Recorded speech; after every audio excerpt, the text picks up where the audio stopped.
Hello tout le monde. Salut. Nous c'est Pauline et Brice, on est actuellement à Senmonorom dans la province de Mondolkiri au Cambodge. On vous embarque avec nous, bienvenue dans ce nouveau récit d'aventure.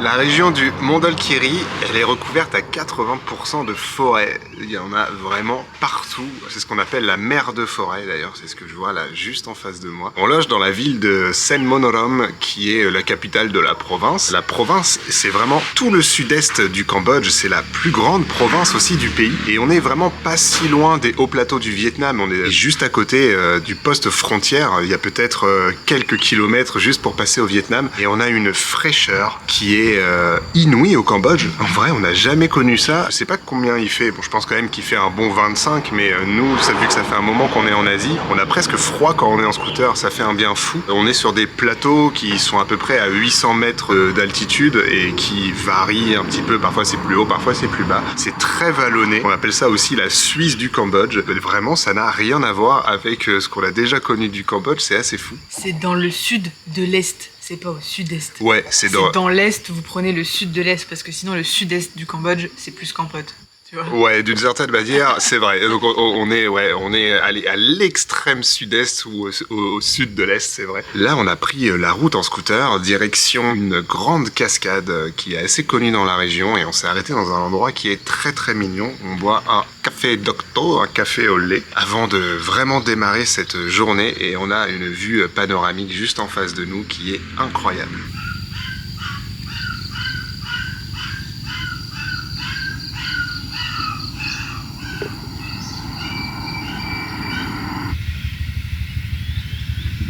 L'endroit où on se trouve, c'est Phnom Baik Chau. C'est aménagé, hein. Il y a des petits cafés et plein de petits spots photos. C'est assez marrant de voir ça au Cambodge. On a plus l'habitude de le voir au Vietnam. Mais le café, il est trop sympa, hein. Franchement. En plus, là, il n'y a personne, du coup, comme on est en basse saison. Ouais. Et le lieu, bah, c'est super mignon.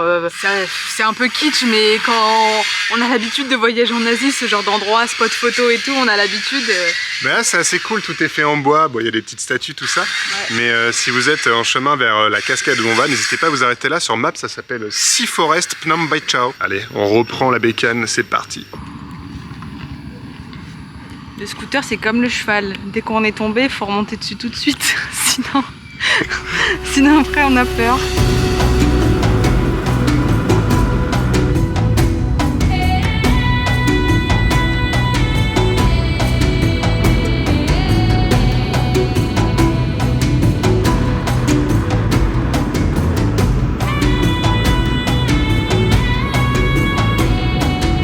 Il fait 24 degrés et je vous assure qu'en scooter, on a froid. En tout cas, j'ai froid. T'as froid, toi? J'ai froid, mais ça fait du bien. C'est inespéré cette température pour le Cambodge. Vraiment, on les a jamais connus, quoi.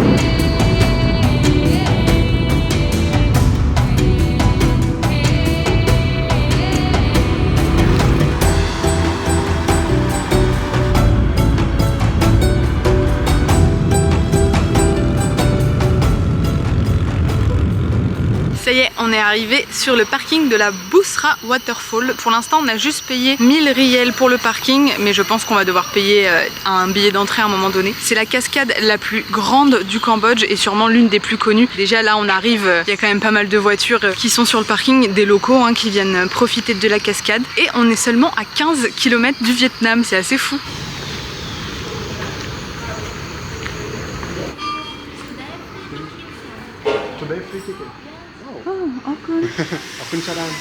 Ah bah je sais pas si vous avez entendu, mais la dame elle nous a dit today free ticket. Sinon c'est 2,50 $ par personne, gratuit, trop bien. Aujourd'hui.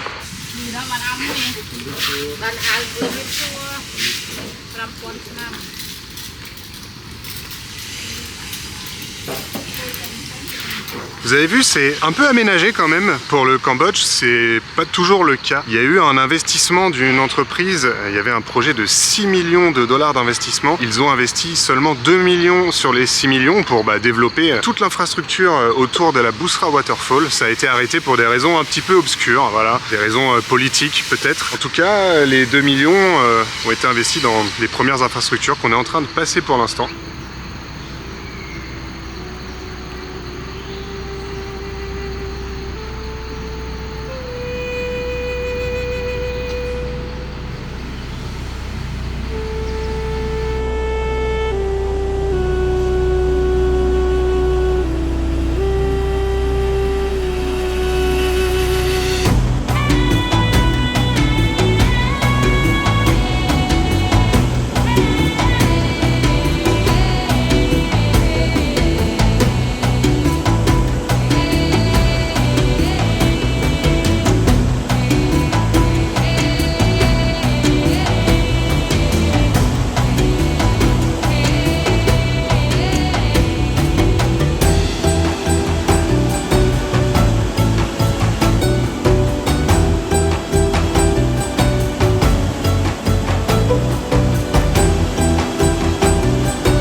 Débit de fou. On est en saison des pluies. Je crois qu'en saison sèche, il y a beaucoup moins d'eau. C'est impressionnant.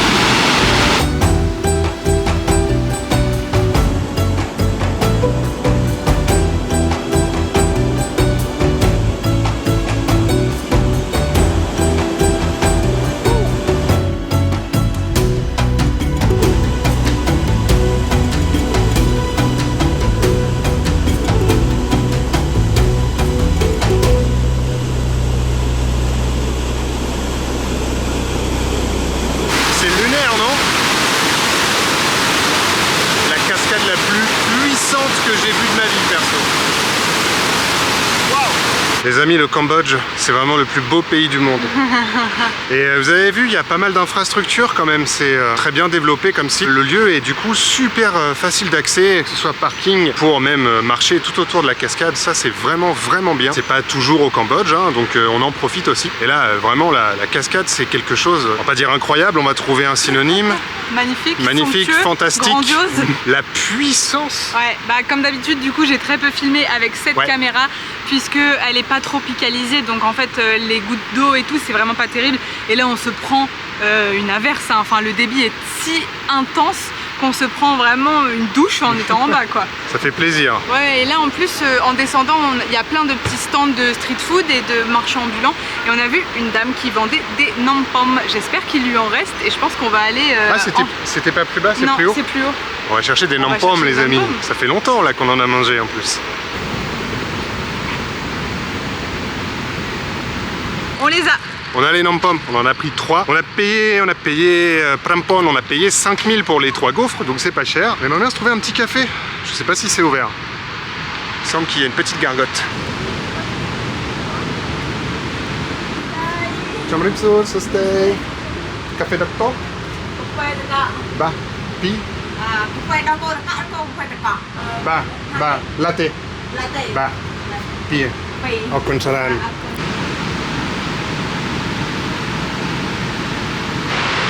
Les nampom, les amis.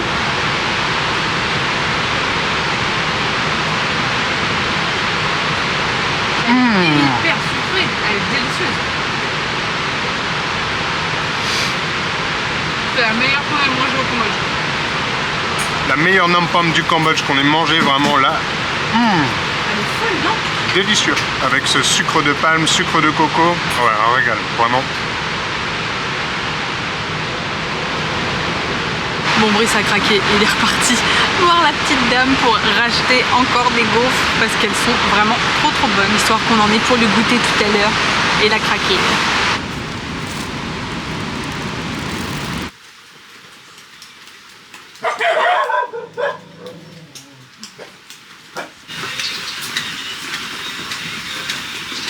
la mousson les amis.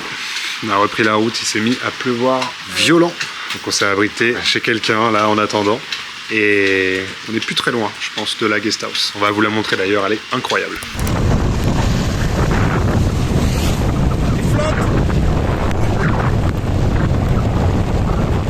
On est allé au devant de grands dangers, de toute façon on a vu les nuages.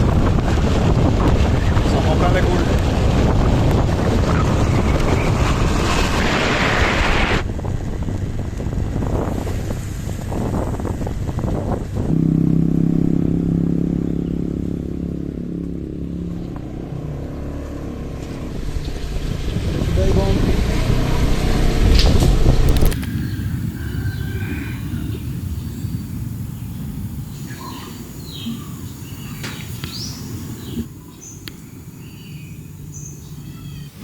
Bon, on est bien rentré à la guest house. Alors, on loge au Chamkatay Bungalow. C'est un petit peu excentré du centre de Senmonorom. Mais franchement, je pense que c'est l'un des meilleurs logements qu'on ait eu du voyage. Et en tout cas, c'est sûr l'un des meilleurs du Cambodge. On paye quelque chose comme 13,50 € la nuit. Et l'endroit est juste incroyable. C'est plein de petits bungalows qui ont été construits. C'est assez neuf. C'est d'une propreté, mais assez incroyable. La salle de bain est super propre. Le salon, tout est super propre, le personnel est carrément adorable, il y a même un petit restaurant, il y a de quoi boire un café, etc. On peut aussi y louer des scooters, c'est pas très cher pour les campagnes cambodgiennes, quand vous résidez ici c'est 8 $ pour 24 heures. Vous pouvez aussi louer des scooters ici si vous ne logez pas là, c'est un peu plus cher, c'est 10 $. Les scooters sont quasi neufs, sincèrement, la propreté, le côté super neuf, et waouh, c'est trop bien, le matelas est confortable, qu'est-ce que ça fait du bien après nos derniers matelas. Recommandé à fond si vous souhaitez venir dans le coin de Mondolkiri, Senmonorom, n'hésitez pas. Clairement, je sais pas si c'est 13,50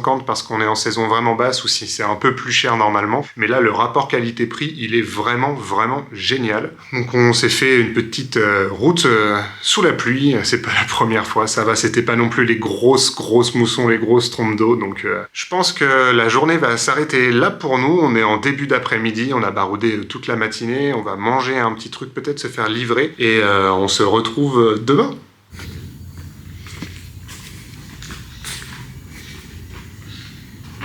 On vous reprend, on est le lendemain matin. Ce matin, on va prendre le scooter et on va se diriger vers le village de Takdam. Apparemment, la route est sympa, donc voilà, ça va être tranquille comme d'habitude. Et puis, on espère qu'il va pas pleuvoir aujourd'hui, mais je pense pas. Là, pour l'instant, il y a un grand ciel bleu, ouais, un beau soleil, donc c'est parti. C'est parti.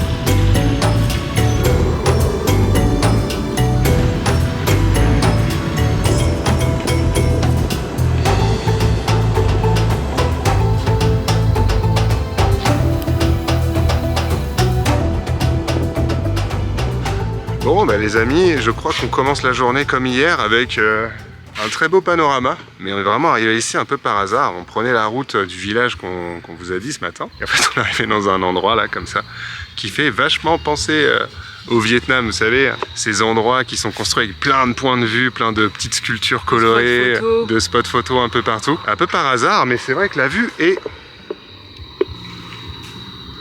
très belle quand même. Donc bon, on s'est pris des petits cafés Docto. Un peu cher. Un peu cher. Un peu cher, et du coup quand vous arrivez en scooter, on vous demande de payer pour visiter l'endroit. Donc au début moi je pensais que c'était le prix du parking, parce que ça arrive très régulièrement qu'on paye pour un parking. Et donc là c'est 1 $ par personne, et du coup en avançant on s'est rendu compte que voilà, vous avez vraiment tout un petit complexe avec plein de points de vue, plein de spots pour faire des photos. Il y a un restaurant, apparemment il y a un panneau, il y a écrit room, donc je pense qu'il y a aussi un hôtel. Donc bon, peut-être que ça va devenir le prochain un spot iconique de la région.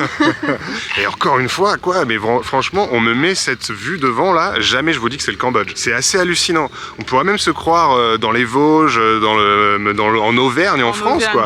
Même la flore, il y a des sapins et tout. Après, ce qui est assez drôle, c'est que là, du coup, sur les, je sais pas, à peine une petite dizaine de minutes qu'on a conduit, il y a quand même pas mal d'hôtels, de resorts et tout, et c'est beaucoup format bungalow, un peu des petits tipis ou alors des trucs un peu avec des arbres autour dans la forêt. Enfin, donc ça fait destination de vacances campagne, je trouve. Ouais, carrément. Et encore une fois, on est vraiment pas loin de la frontière vietnamienne. Il y a beaucoup de Vietnamiens qui viennent ici peut-être en vacances. Et j'ai l'impression que les lieux comme ça, c'est aussi peut-être des investisseurs vietnamiens parce que c'est quand même vachement leur manière de construire les choses, quoi. Bon voilà, on va boire notre petit café et reprendre notre route.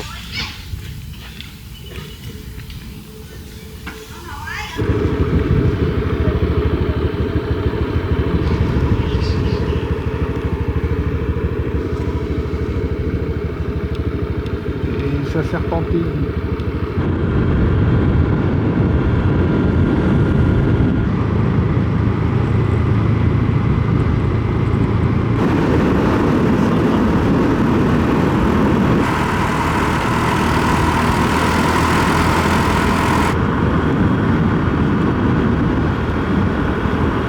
Bon, on a repris la route, vous l'avez vu, et en fait là on est à 3 ou 4 km du poste frontière vietnamien de Urang Dak Dam. Donc on pourrait rentrer sur le territoire vietnamien et se faire une petite excursion, mais il faudrait repayer le visa Cambodge pour revenir, donc un peu galère. On a un visa avec une seule entrée. Ouais. Sachez que voilà, vous avez toujours différents types de visas, et lorsque vous choisissez le visa à multiples entrées, ça vous permet de passer les frontières et de revenir plusieurs fois sur le territoire. On aurait pu le faire pour aller se prendre un petit café viet.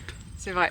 Mais bon, vrai. C'est plus cher et les visas touristiques généralement c'est une seule entrée. On va faire demi-tour et voilà, en tout cas la route est très jolie, beaucoup d'exploitation quand même forestière tout le long. Mais bon, les paysages pour l'instant sont jolis, beaucoup de resorts, beaucoup de points de vue qui ont été construits. Ça fait penser encore une fois à certaines régions du Vietnam, je vous le disais, notamment Dalat. Pour l'instant ça va, je trouve que ça dénature pas trop le paysage. À voir dans 10 ans, évidemment ce que ce sera. Voilà, en tout cas pour l'instant c'est quand même très joli. Allez, on reprend la route, en plus il fait frais, ça fait vraiment du bien. Le poste frontière, il est juste là, je crois, donc demi-tour.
On est bien rentré et juste avant de clôturer cette vidéo, vous voulez en profiter vraiment pour vous remercier énormément. Vous êtes de plus en plus à nous suivre sur cette chaîne YouTube, ça nous fait extrêmement plaisir. Encore une fois, une chaîne qui était destinée juste à nos petits souvenirs à nous. On voit qu'il y a de plus en plus de monde qui sont intéressés, qu'on aide de plus en plus de monde à construire aussi leurs itinéraires à travers nos vidéos. On reçoit plein de messages super gentils. Ouais, que vous soyez là depuis le début, quasiment depuis la Thaïlande, il y a des comptes, des commentaires. On retrouve un peu souvent les mêmes personnes qui commentent et ça nous fait vraiment trop plaisir d'avoir réussi à construire cette petite communauté avec vraiment des gens hyper bienveillants, hyper gentils. On a toujours des messages adorables sur la qualité de nos vidéos, sur nos conseils, sur ce qu'on aime visiter, tout ça. Et voilà, vous êtes à la fois de plus en plus nombreux et aussi de plus en plus fidèles puisque il y a les mêmes personnes qu'on voit régulièrement dans les commentaires. Donc ça nous fait trop plaisir, on voulait vraiment vous remercier. Et aussi de voir que notre petite touche culture, histoire vous plaît autant, ça nous fait vraiment plaisir parce que c'était quelque chose qu'on voulait vraiment faire à la base. C'était pas juste vloguer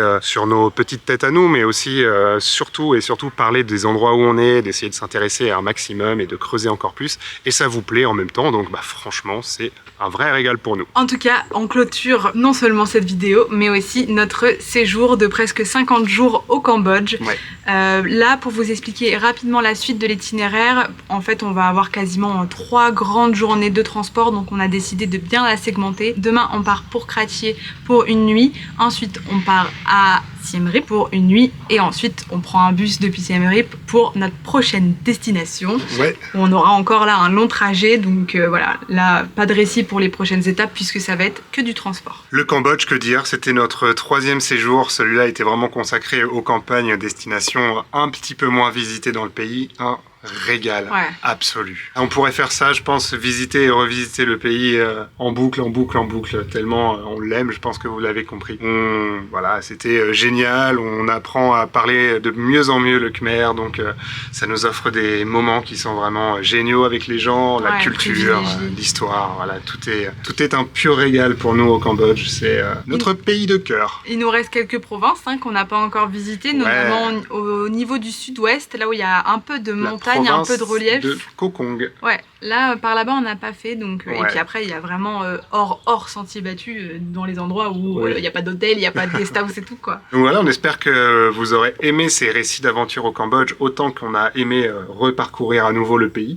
On sera clairement pas sans revenir, ça c'est certain. Et aussi petite note, vous l'avez vu, on n'a pas fait de récits d'aventure à Siem Reap ni dans les temples d'Angkor. Juste la petite parenthèse pour vous dire, en fait, les temples d'Angkor on les a déjà fait 3 fois, on les a refait encore cette année, mais c'est un lieu qu'on aime énormément visiter avec les yeux. Il y aura une vidéo qui sortira prochainement, on vous laisse la petite surprise quand même, on a tourné une vidéo très spéciale là-bas quand on y était, je pense que ça va être très sympa. Et concernant la ville de Siem Reap, là cette année on s'y est arrêté 11 jours pour vraiment faire un gros break dans le voyage, c'était super agréable, mais si vous voulez des infos, il y en a tout un tas sur internet. En tout cas, si vous avez aimé ce récit, n'hésitez pas à liker, à commenter et surtout à vous abonner si c'est pas encore fait. Ouais, on vous affiche le petit Instagram ici comme d'habitude. Quoi de mieux que de clôturer ces vidéos au Cambodge par un petit abonnement de votre part si c'est pas encore fait. Et il nous reste encore des destinations à découvrir ailleurs en Asie. On a carrément hâte. Et on vous dit à bientôt pour la prochaine destination. Salut! Bisous!